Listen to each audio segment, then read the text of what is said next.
What does cordyceps do? Is it evil? No. It's fruitful. It multiplies.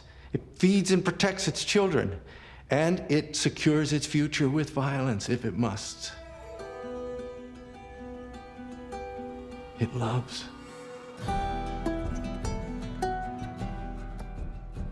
Welcome to the official podcast for HBO's original series, The Last of Us. I am your host, Troy Baker, and I had the amazing opportunity to play Joel in The Last of Us video game. But today I am here with the showrunners, Craig Mazin. Good to be back. And Neil Druckmann. Hey. And we are discussing a very special episode, perhaps one of my favorites, episode 8, titled When We Are in Need. Now, I thought you were going to say titled, I'm in this one. That's why it's my favorite. It's my favorite for many, many reasons. And I'm warning you now, this is as spoilery as it gets. So if you haven't watched the episode yet, you're going to want to.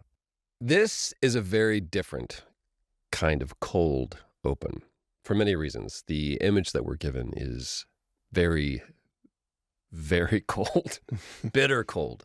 And we hear something that up to this point has been absent in this world, and that is scripture. Yeah. So we're here in a different place and in a different season. And this is one of those places where Neil and I discussed how to expand the other. We've been doing this all season, looking at the other that in the game we see through a fixed perspective from Ellie. And okay, we don't have to. We can actually start on the other side of it and present the other as humane and with, in this case, a guy named David, his own goals, his own community. He is a preacher. There are people clearly relying on him. Things are not going well. He knows it. And he comforts a child.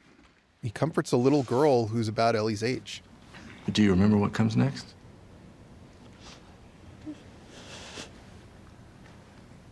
And God will wipe away all tears from their eyes.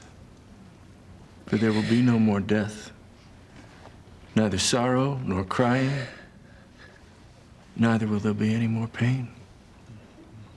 For the former things are passed away. Do you know what that means?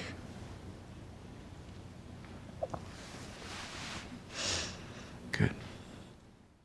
There's an intimation that her father has been killed, and there's also the undercurrent that something else is going on here that's worse than just sadness. And if I may, we understand that because this tall, lanky drink of water named Troy Baker, playing a character named James, shares a look of recognition with this guy, David. Something is going on here that these two guys know about and maybe other people don't.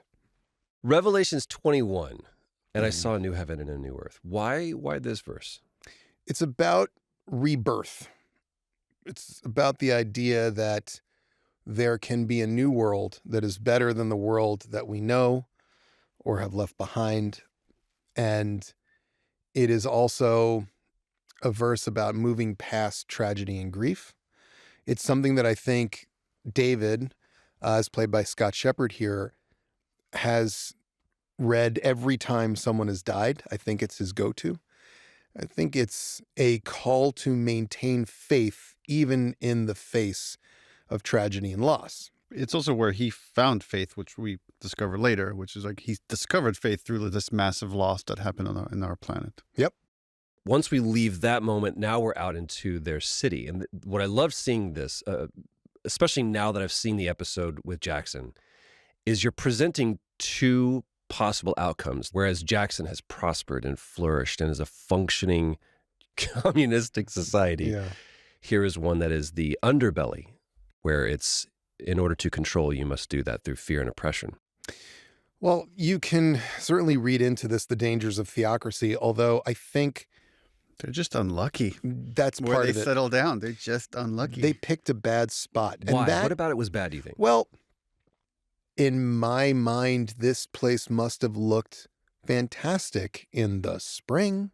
There are all these buildings. It's you a can move into resort. them. Silver Lake Resort. It's a resort. There's a beautiful lake, and there are a lot of trees and probably quite a bit of game running around. You have this steakhouse, and this is all taken directly from the game, Todd's Steakhouse, which is instantly convertible into a community gathering space and a church and a house of worship. And you don't stop to think about things that are not particularly religious, but rather scientific. Like, this is Colorado. We are up against the Rocky Mountains. And when the winter comes, this place is going to be unrecognizable from what it is in the spring. And the food is going to run out. The weather is going to be bitter cold. And we are so cut off from other settlements that if anything goes slightly wrong, if it's even a slightly worse winter than we expect, people are going to start dying and we are going to start starving. And that is where we find you, James, and David contemplating what to do. But there's also a conversation that, is reflected in the dialogue between James and David, which is faith. And faith can, just like love, can be wonderful or sometimes terrible. I sense doubt in there. They haven't lost faith in you, David. They're just scared. Not from them.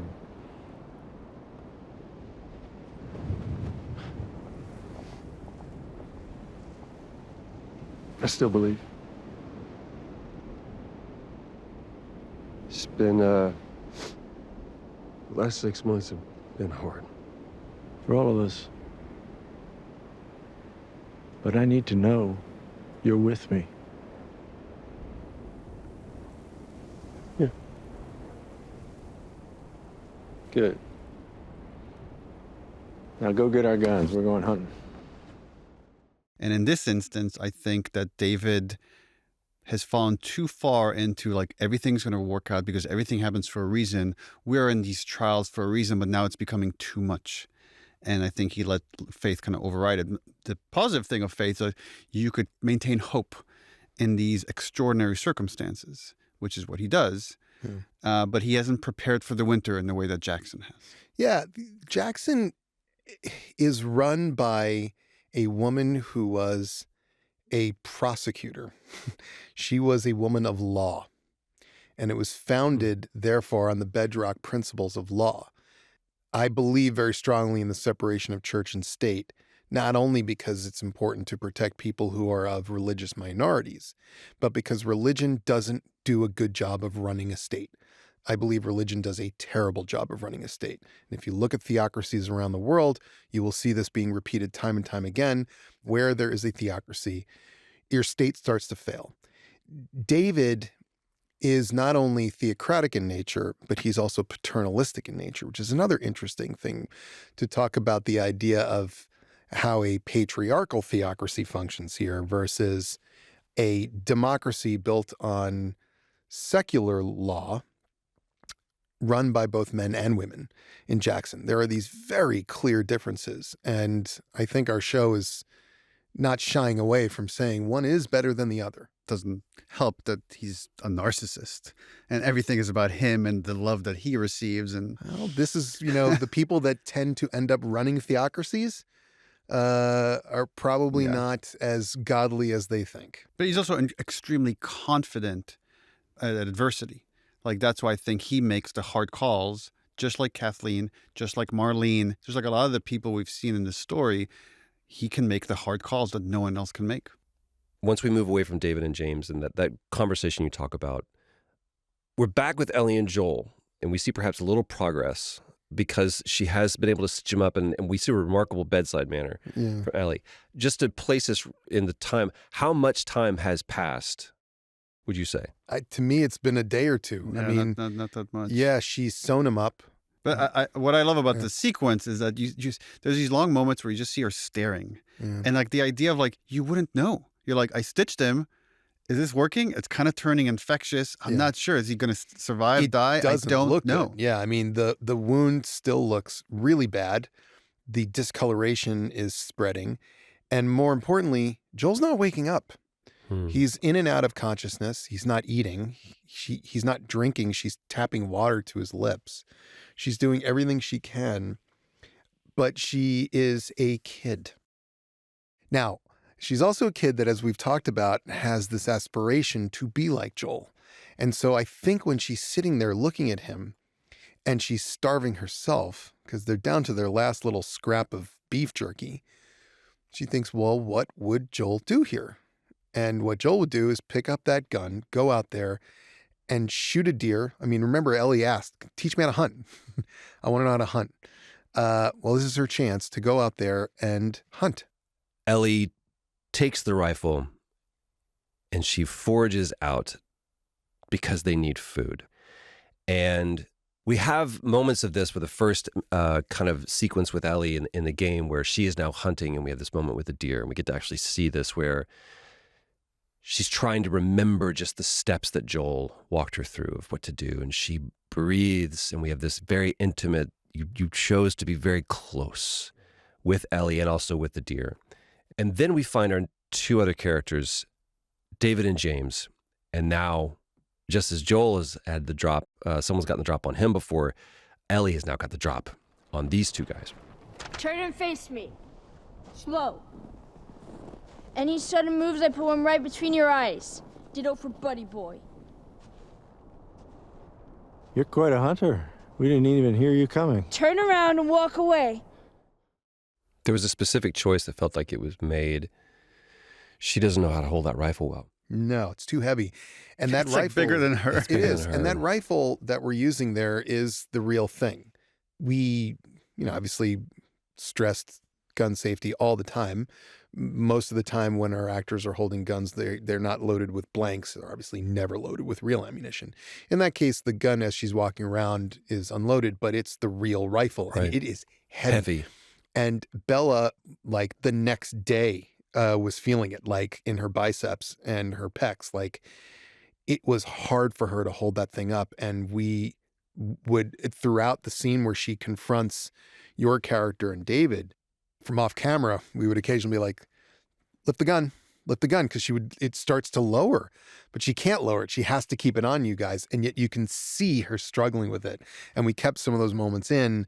They're subtle, but you can tell it's just, she's not equipped. And yet she's trying her best. She lowers her voice when she, yells, don't, turn around, she's doing the best she can to be tough and scary.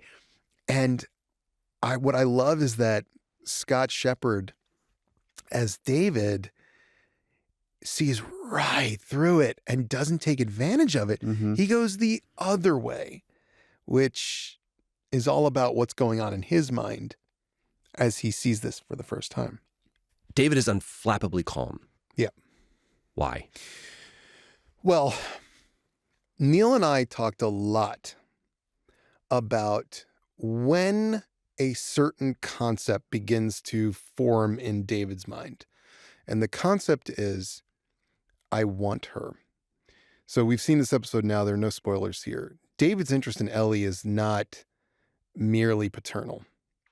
There's something else. But he wants to have her. He wants to possess her. He wants to own her.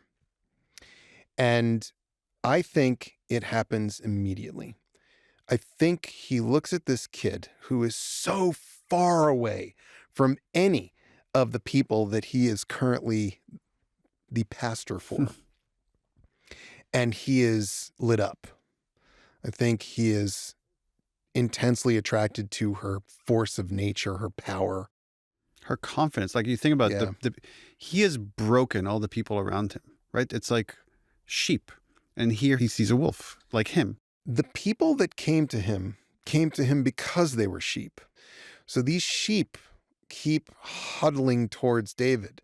But Ellie is different. Yes, Ellie is different. And he is so impressed. And it's not only that she's holding a gun and that she got the drop on them and that he knows exactly who she is already. This is the girl that was with the guy that killed Alec, who was the man with the baseball bat 2 episodes ago, episode 6, who jabs Joel in the stomach with that broken handle of a baseball bat. That's the guy that Joel kills. That's the father of this little girl who's crying. And he knows all this. So does James. So when David says, go get her medicine, James hesitates, so confused. Yeah. And I love that David says it's not code. It's not code. Yeah, he's saying, because you could see it was like, oh, go sneak around. What I'm really saying is sneak around behind her and shoot her. No, he's saying help her, which is absolutely the weirdest possible decision. But that's the thing I think that already attracts David to Ellie, is that she was involved in killing. Well, he's a master manipulator, right? He's making Ellie feel like she's in control, but he's in control the entire time. Yeah. Everything at that point was about the world shrinking down to two people, David and Ellie. David is carefully creating a circumstance whereby Ellie will lean forward. He's not going to pull her. He's going to make her want to lean forward. So in the game, that discussion happens after Ellie and David have to fight a lot of infected together. Right. And one of the hardest. Yeah. That ends with a big bloater. And It's a really hard shaft. encounter. So they're bonded by a certain trust because of gameplay. Yeah. He cheers her on. In Yeah. the gameplay, you save each other's lives, and Yes. that's how we build trust. Here, we have to build trust through a conversation. Yes, because we felt while we could do that, the plot implications of a lot of infected running around out there that can just get you at any moment, it would permeate throughout the episode, and we wanted it to function a different way. So it was about the conversation, and he's very crafty about letting her make her jokes, not pushing things, not taking things personally, being kind. Yeah, she's insulting him quite a bit, and Yeah. he rolls Takes with on it. side. Well, He you got rolled me with it. there. Yeah. And absolutely. then there's that moment where she's like, but seriously. And that's when he knows he has her, because she's interested. So I sent 4 of our people to a nearby town to scavenge what they could. And only 3 of them came back. And the one that didn't was a father. He had a daughter just like you. And her dad was taken from her. Turns out he was murdered by this crazy man. And get this, that crazy man was traveling with a little girl. You see? Everything happens for a reason.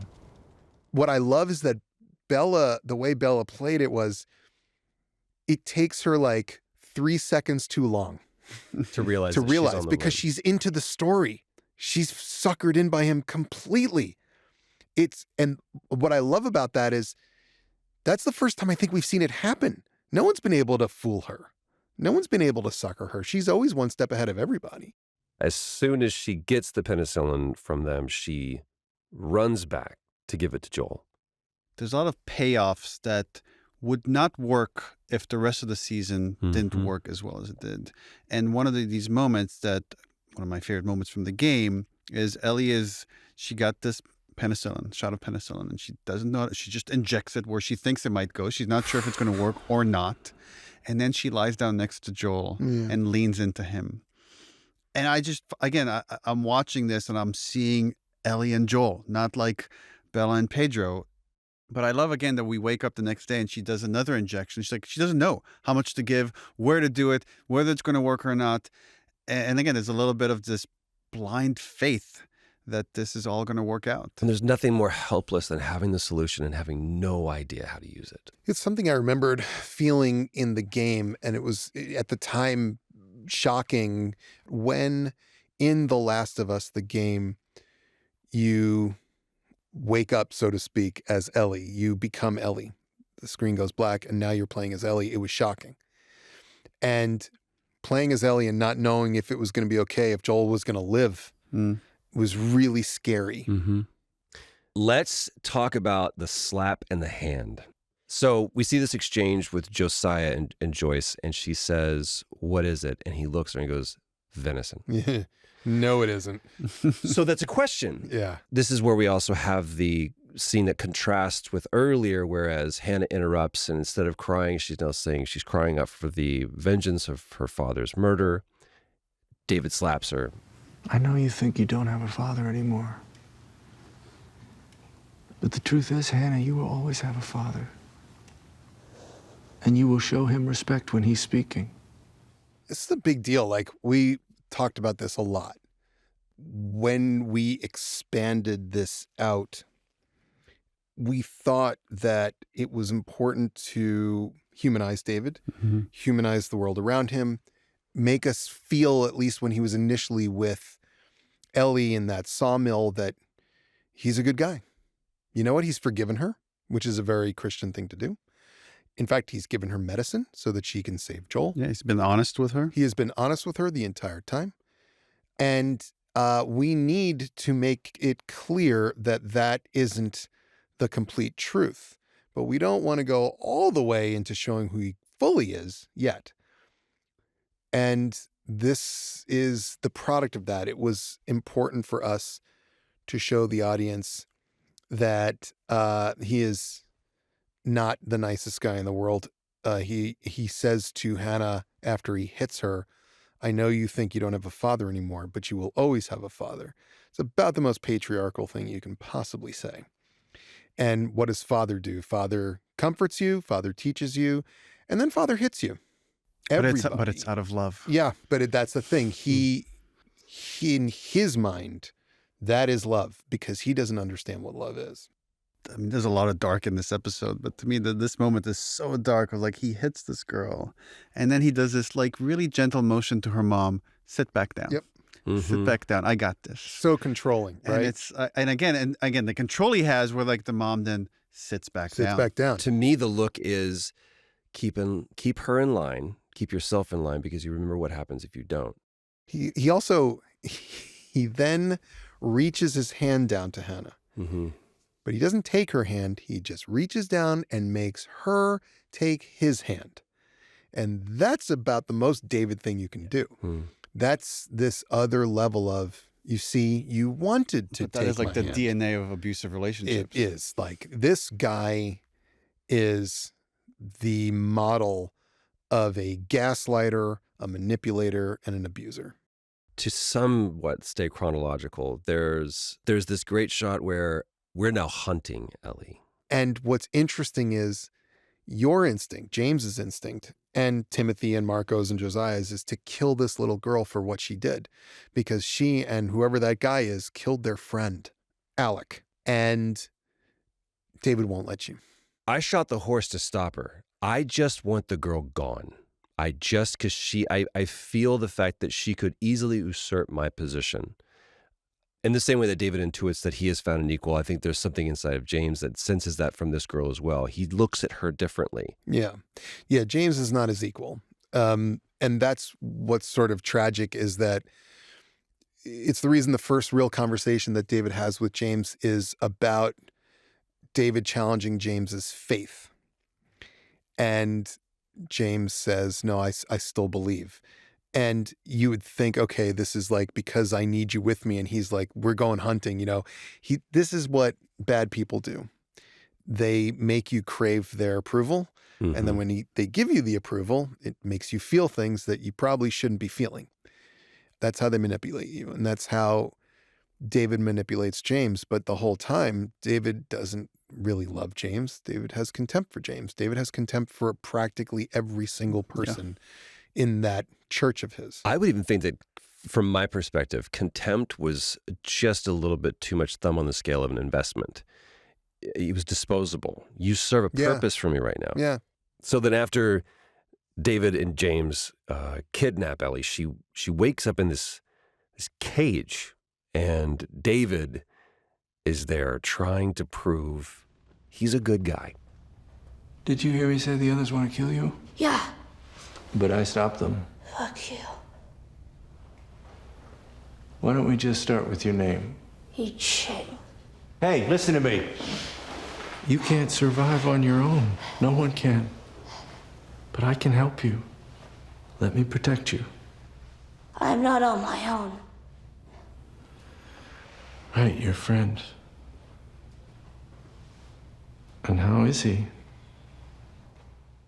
What's happening there is, again, David doing this thing of slowly luring her, and Ellie doing her best to put on a brave face.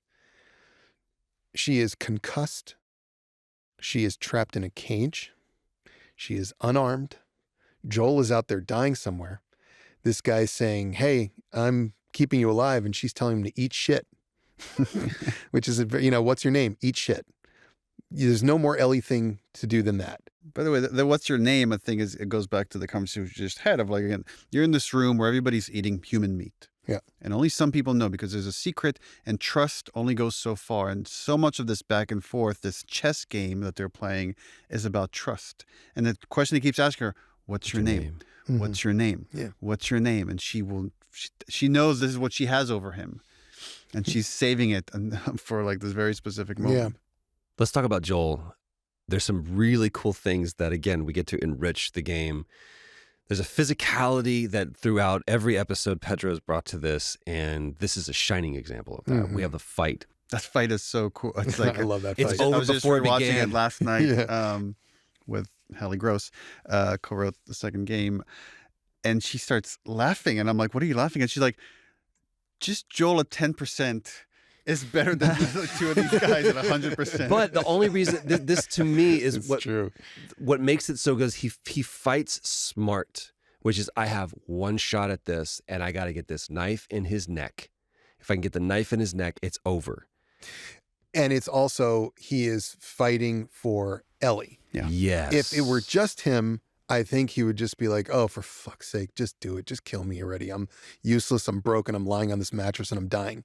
But the thought that Ellie might still be alive, that Ellie might need him, that is what gets him off the mattress. That's that and the penicillin, which is derived from a fungus, which I love. That's what gets him going. And Ollie really stressed that this fight should have a sad desperation to it, that Man. Joel is hanging, he stabs this guy and then hangs on to him because he Right. doesn't have the strength to stand anymore. Yeah. And then they both fall to the ground and it is ugly. And By the way, that guy has the coolest death. oh, he Oh, really God, does. just the look on his face. Yeah. ends up. He did a great job. And it is horrible. We should mention that the Ollie that we've been talking about is the director of this episode, Ollie Abbasi. And Ollie is not, as you know, he's not a director that just likes to do one or two takes. And No. that was, I think those guys had to try and kill each other about 100 times that day. And the level of commitment from both of them is extraordinary. And that grounded level of violence is what we're talking about. We've been talking about it all along. We want you to feel it. We want you to feel it as much as possible. And we want you to even wonder, even if it's subconsciously, even if it's for a fleeting second, who loved this man? Who did he love? How did he get here? Is this what he deserves? Names are important. There's constantly names being used. And we saw that with Brian. We saw Yes. that with Alec. We've seen this use of like, these are Josiah, real people. Timothy, Timothy, Marco. Yeah, These are people. they're people. And Josiah and Timothy and Marco and James are all following someone who is telling them to do these things. After this fight that Joel has, we are back now with Ellie in a cell. And David and Ellie have a very tough talk. That's the scene where we get to this somewhat more developed truth about David and why he likes her so much, which is not merely this misplaced sexual desire in a 14-year-old girl, but this recognition that he's found a kindred spirit. And that is a very disturbing thing because on the one hand, he hasn't. Ellie is a far more decent person than him, no question. But on the other hand, he does put his finger on something. Two things. One, he talks about how cordyceps is the thing that set him free. That he looked at what cordyceps did, which is to be fruitful and to multiply and to protect its own through violence if it must. Which is often organized religion. And that is his definition of love. He says, to secure a future This is that line to secure a future is part of the like a white supremacist anthem to secure a future for our white children or whatever it is. It's this. We've talked a lot about these two kinds of loves and this xenophobic, protective, defensive, insular, tribalistic love. David is taken to its furthest extreme. And so, of course, he admires cordyceps because that's what cordyceps does. But he says to Ellie, "You have a violent heart. I should know I've always had a violent heart." Now, he's right and he's wrong. She does have a violent heart. In fact, everything he says about her seems to come to pass, including if I put this knife in your hand, you'd stab me with it. Well, he gets more than that. She does have a violent heart, but she also has a beautiful heart. Ellie has both kinds of love within her. David only has one, and it is dark and is possessive. Yeah, they both have these violent tendencies, but whereas David's a narcissist, Yes. Ellie's overflowing with empathy. Yes. What do you think David's plan was? I think he wanted her to recognize that he was her way to safety now that her other father figure was presumably dead or dying. He did not expect Joel to come back. And purposefully, Joel doesn't save the day. I think he wanted her to begrudgingly begin to trust him, and then she would become his wife. He wanted her to fall in love with him, to Yes. look up to him and fall in love with him and have someone like her worship him. Yes. Do you think that he would have stayed in Silver Lake, or do you think he would have left? I think that he really did believe that she would help him. I think he was being honest when he said, "Do you Look think, at us. Look at what's happened. I could use the help. Mm-hmm. God knows I could use the help." He needs a partner. He doesn't have one. He feels like he's smarter than everybody else. And that's why he believes he can't have like a conversation on his level with anybody else. And then here's Ellie, where that could be that person. Yeah. There's a moment in the game that we replicate identically because we have to, because it's brilliant, where David finally reveals the truth of his attraction to her. Think of what we could do together. As strong as we are, we'd make this place perfect. We'd grow, spread out, and we'd do whatever we needed for our people. And she plays along. Imagine the life we could build. It's that, oh.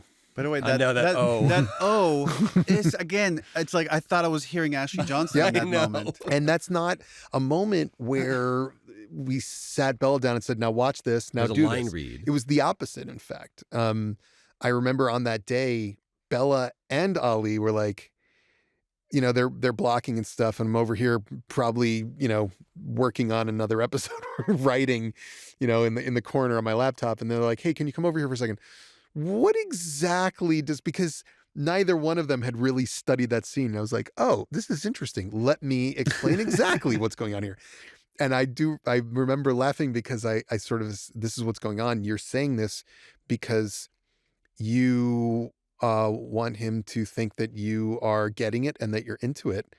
And you're only doing that because you've made the calculation that you'll be able to break his finger and grab the keys and get out of here. Let's see what I go tell the others now. Ellie, What?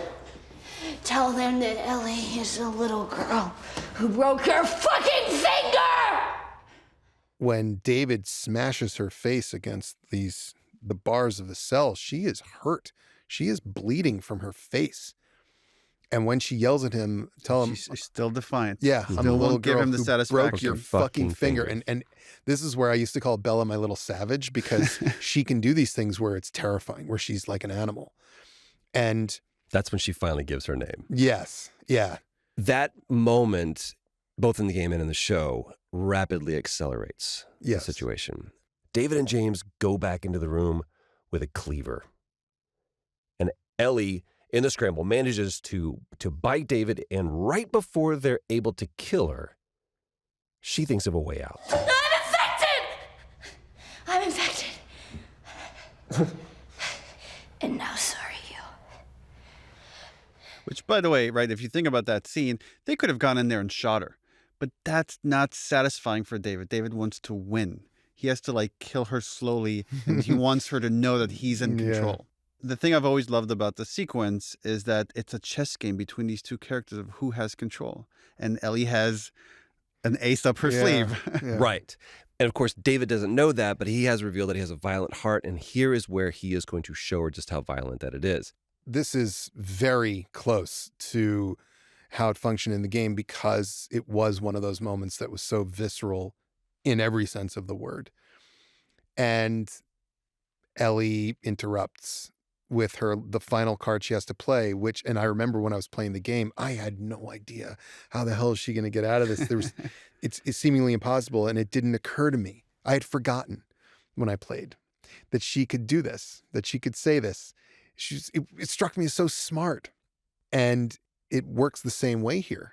The dialogue is the same. Even how she kills James is the same. But she's poked around violence before, but she's never, this act of violence has never happened with her. And she does it almost instinctually. Well, she, by this point in the story, has committed acts of violence. And she herself has been violenced. And right now, she's in full fight or flight, live or die. She has been reduced by this man to being an animal. Yeah, she's not even processing what's happening right now. She uses the last of her intellect to buy herself some time, and then she goes into absolute survival mode.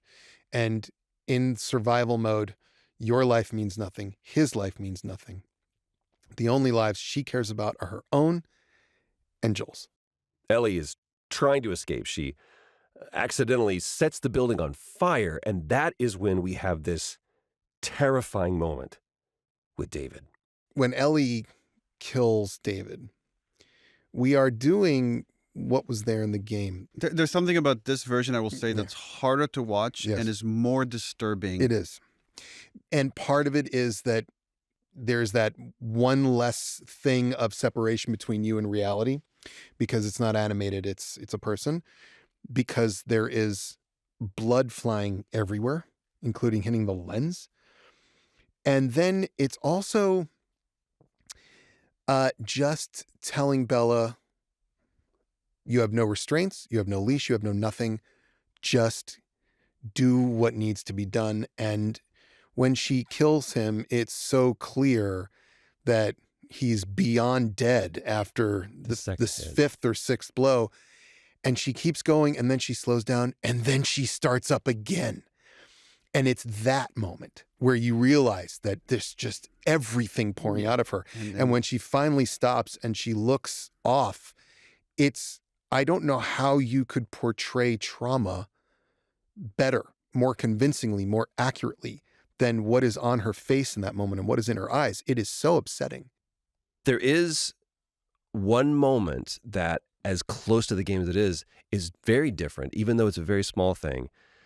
How we get out of that moment, because in the game, she enacts her revenge on David with extreme prejudice.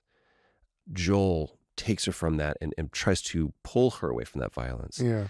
In this, nothing is there to stop Ellie from that scene, and she meets up with Joel outside, and he says, "It's me. It's me." Why the difference?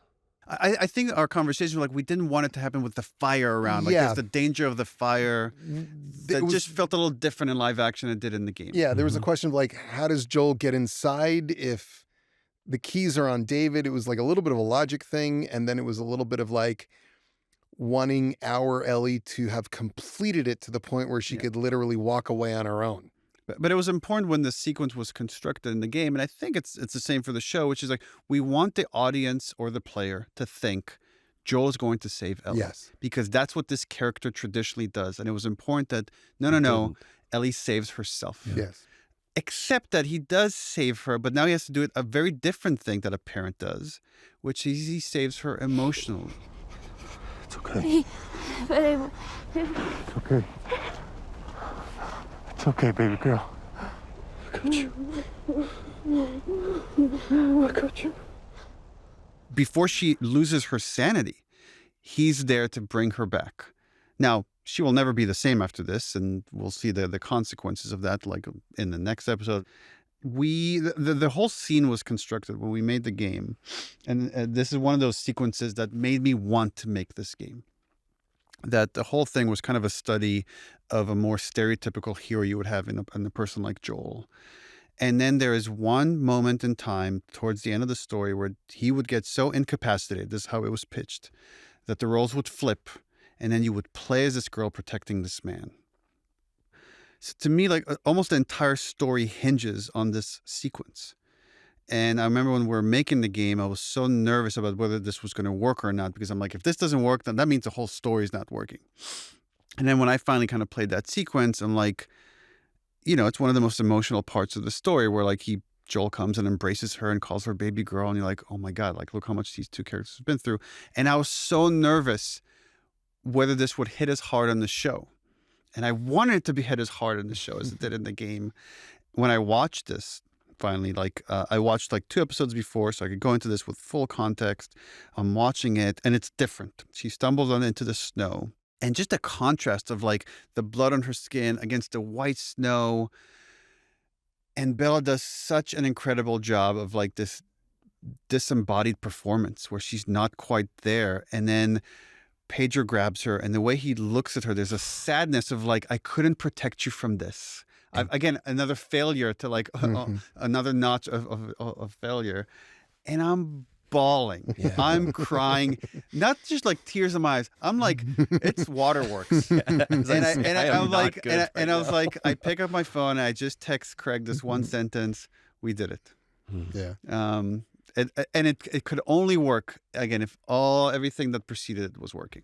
I continue to marvel at both of them. When Joel finally finds her and she finally realizes it's him, that to me is why I cry every time. Because I know what just happened.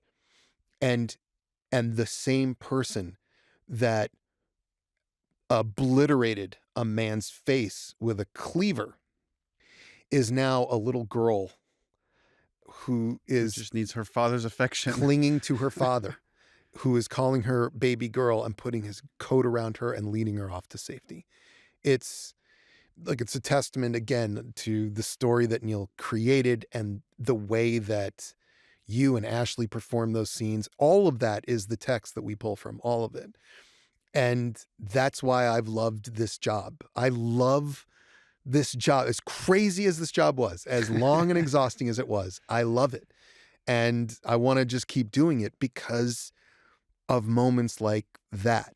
It's so satisfying to know that we've put something like that out there, even though it's so upsetting, it's also so beautiful. And my hat's off to everybody that worked on that episode, everyone, but especially you two ding-dongs for all you've done. We're not done yet. We have one more to go, and that's where we'll pick it up next week. Craig, thanks a million, man, for being here. Thanks, Troy. And of course, the same to you, Neil. Goodbye.